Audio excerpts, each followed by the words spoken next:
പണികൾ പൂർത്തിയായ 5000 സ്ക്വയർ ഫീറ്റിന്റെ വലിയൊരു വീട്. പക്ഷേ പത്തനംതിട്ടയുടെ ജില്ലാ കളക്ടർ ഇപ്പോഴും താമസിക്കുന്നത് 20,000 രൂപയുടെ വാടക കെട്ടിടത്തിലാണ്. 70 സെന്റ് സ്ഥലം, 4874 ചതുരശ്ര അടി വലിപ്പം, എല്ലാ നൂതന സജ്ജീകരണങ്ങളുമുണ്ട്.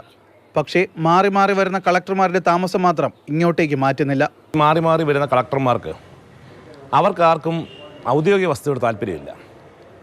വലിയ വാടക കൊടുത്ത് കൂടുതൽ സൗകര്യമുള്ള വീടുകൾ വേണമെന്നുള്ള ചിന്തയായിരിക്കാം. എന്തായാലും ഇത് ജനങ്ങളോട് കാണിക്കുന്ന ഒരു വലിയ ക്രൂരതയാണെന്ന് പറയാതിരിക്കാൻ നിർവാഹമില്ല. കാരണം ഇപ്പോൾ തന്നെ ഈ പത്തനംതിട്ട ജില്ലാ കളക്ടർ താമസിക്കുന്ന ആ വസതിക്ക് വലിയ വാടകയാണ്.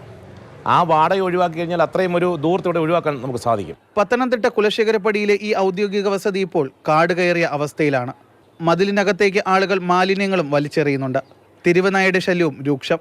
നിറച്ച് ഈ വേസ്റ്റുകളൊക്കെ കൊണ്ട് അങ്ങ് ഇടുക, നിറച്ച് പട്ടി ശല്യമാണെങ്കിൽ ഒന്ന് പറയാനേ കഴിയും. പിന്നെ എല്ലാവരും കൊണ്ടുവന്ന് വേസ്റ്റ് അവിടെ ഇട്ടിട്ട് നാറ്റം കൊണ്ടിരിക്കും. ഇപ്പം ഇവർ വന്നിട്ടുണ്ടെങ്കിൽ എല്ലാവർക്കും നല്ല. ഞങ്ങളിവിടെ നേരത്തെ കളിച്ചോണ്ടിരുന്നത്, പെട്ടെന്നൊരു ദിവസം ഇവിടെ വന്നിട്ട് പറഞ്ഞു പറ്റത്തില്ല, ഇനി ഇവിടെ കളക്ടറിനും RTOയ്ക്കും ആർക്കൊക്കെ വരാനുണ്ട്, അവർക്ക് വീടും കാര്യങ്ങളും വെക്കണം എന്നൊക്കെ പറഞ്ഞ് തുടങ്ങി. ഇതിവിടെ പണിഞ്ഞു, വർഷം കുറേ ആയി, ഒരു പ്രയോജനമില്ല.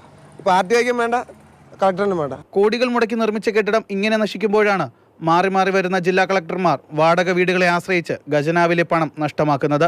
ജയചന്ദ്രൻ പുല്ലമ്പാറയ്ക്കൊപ്പം ജിബിൻ JB, മാതൃഭൂമി ന്യൂസ്, പത്തനംതിട്ട.